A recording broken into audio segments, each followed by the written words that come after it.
Dis-moi, est-ce que ça t'est déjà arrivé de parler avec une fille qui t'intéresse bien sûr? Ça fait déjà quelques semaines, quelques mois, les choses se passent hyper bien. Je veux dire, vous voyez souvent, vous parlez pratiquement chaque jour, tout ça jusqu'au jour ultime et décisif où tu fais ton move, tu passes à l'action et elle te dit ceci. Attends. T'es mignon et tout, mais j'ai un blocage. Quoi? Mignon? Moi? Blocage?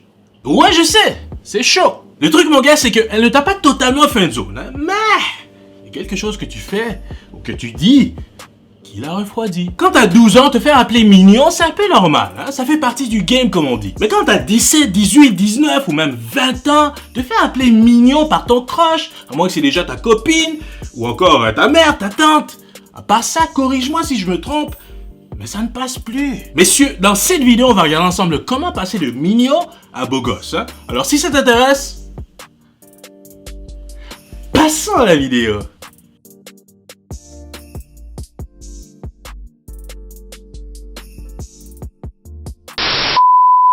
Bonjour à tous et à toutes, je m'appelle Chris Capella. Bienvenue à Gentleman First en français. Si c'est ta première fois sur cette chaîne, bravo, je te félicite car ici, on va aborder des sujets que tu adores, tels que le fashion, le grooming, le lifestyle et tellement plus encore. Non, n'oublie surtout pas de t'abonner à la chaîne, appuie la cloche de notification pour être parmi les premiers à savoir lorsqu'on publie une nouvelle vidéo. C'est bon? Bon, avant de passer à la vidéo à proprement dit, regardons ensemble qu'est-ce qu'un gars mignon ou cute versus un beau gosse. Hein? C'est quoi la différence? Selon moi, un gars cute ou mignon, c'est un gars qui ne s'assume pas pleinement. Hein? C'est un gars ordinaire, c'est-à-dire comme tous les autres, très passif, ne veut pas froisser, ne veut pas être de trop, il est beaucoup trop amical. Tandis qu'un beau gosse, c'est tout à fait l'inverse. Hein? C'est un gars qui se connaît et qui s'assume, pas besoin d'avoir le plus beau visage ou même le plus beau corps, sa plus grande force réside dans son état d'esprit. Et c'est ce qui m'amène au point numéro 1. Dis-moi, quelle est ton attitude? Hein? Tu vois, comme je disais précédemment, le mec cute a une personnalité très molle. Hein? Il est hyper doux et son manque de confiance en soi, il est hyper flagrant. Imagine 2 secondes que je te montre un transcript d'une conversation entre le gars mignon et la fille qui lui plaît. Hein? Tu risquerais d'avoir une de ces 2 réactions. Garanti. Soit tu vas te dire, waouh, mais il est hyper doux, tellement tu risques d'être frustré pour lui et te dire, mais putain, va droit au but. Ou encore, tu vas te dire, mais qui est l'homme et qui est la femme?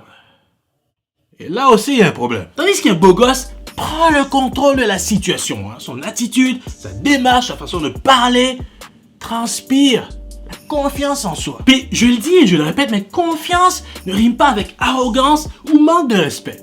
Non! Confiance veut juste dire croire en ses habiletés ainsi qu'en ses moyens, et c'est ça l'attitude que j'aimerais que tu adoptes dès aujourd'hui, si ce n'est pas déjà le cas bien sûr. Ta confiance dans ton attitude, c'est comme un muscle. Hein? Plus tu y travailles, donc tu la mets à l'épreuve, et plus ça s'améliore. Moins tu la mets à l'épreuve et jamais tu ne connaîtras ton vrai potentiel. Tu saisis? Numéro 2, pour passer de cute à beau gosse, quelle est ta personnalité? Comme je disais, un gars cute, c'est souvent un gars gêné, un gars timide, un gars qui ne veut pas trop s'imposer. Puis il n'y a absolument rien de mal à ça, hein? Tu as tout à fait le droit. Sauf que si tu en as marre de te faire appeler cute, c'est peut-être un aspect de ta personnalité que tu devrais revoir. Je vais te révéler un secret sur moi que je ne pense pas avoir déjà dévoilé sur la chaîne. Hein? T'es prêt? Ok. Malgré que tu me vois parler comme ça chaque semaine, hein, en vidéo, etc., je suis une personne quand même assez introvertie.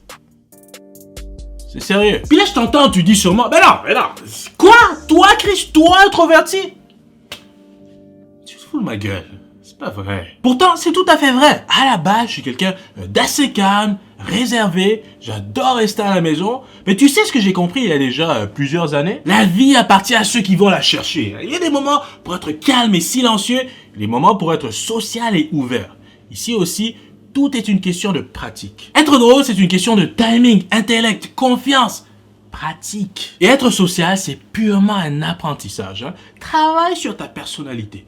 Numéro 3, pour passer de cute à beau gosse, ton grooming, il ressemble à quoi? Tu connais l'intro. Le fashion, le grooming, le lifestyle, ces notions sont au cœur de cette chaîne. Hein? Et j'ose espérer que dans ton cas, eh bien, c'est déjà sous contrôle. Dans le cas contraire, laisse-moi te dire que ton grooming, c'est une forme de respect envers toi-même. Oui, bien sûr, tu peux être génétiquement choyé. Ça arrive. T'as un beau visage, de belles dents, de beaux cheveux, tout ça, ça s'entretient et ça s'entretient quotidiennement. Et si on prend un autre angle maintenant, tu es quelqu'un que ça fait hyper longtemps qu'il a la même coupe de cheveux avec les filles, bah, tu as l'impression que ça ne marche pas. Un conseil simple, mais hyper efficace que je peux te donner, c'est de casser ta routine. Hein. Casse l'image qui contribue à la perception que les gens envers toi. Change de coupe de cheveux. Ça ne peut pas nuire. Et je sais, ça peut paraître absurde, mais parfois c'est tout ce que tu as besoin pour redonner un second souffle dans ta confiance personnelle. Numéro 4, pour passer de mignon à beau gosse, est-ce que tu prends soin de ton physique? Je le dis et je ne le répéterai jamais assez, mais ton physique peut indiquer tellement de choses sur toi. Dis-moi, quel genre de fille t'intéresse? Hein? Quel genre de fille tu veux? C'est quoi le genre de physique qui te plaît? Écoute, je pense sincèrement que ta réponse devrait refléter ta personne. Hein? Tu ne peux pas demander ce que tu n'as pas toi-même. Ben non, ça ne fait aucun sens. Je vais te donner le parfait exemple. Tu vas comprendre. C'est comme vouloir mettre de l'essence dans une Tesla. Ça ne se fait pas. Un beau gosse, c'est quelqu'un qui prend soin de son physique. Puis ici, il faut faire attention. On te demande pas la perfection, ben non. Mais juste assez pour être fier de ton corps. Tu saisis? Et pour conclure, numéro 5 pour passer de cute à beau gosse, dis-moi, il ressemble à quoi ton style vestimentaire? La différence entre un gars cute et un beau gosse est parfois très visible, juste au coup d'œil, lorsque tu observes leur style. Mon gars, peu importe ce que tu aimes ou bien les tendances, tu es toujours mieux de porter les vêtements qui mettent en valeur ce que tu aimes le plus chez toi, donc accentue tes points forts. Porte les vêtements proportionnés à ta taille, oublie les vêtements avec 100 millions de logos, oublie les Air Jordan chaque jour, à chaque occasion. Retiens ceci, un gars cute s'habille comme un enfant et un beau gosse s'habille de façon intemporelle. C'est bon?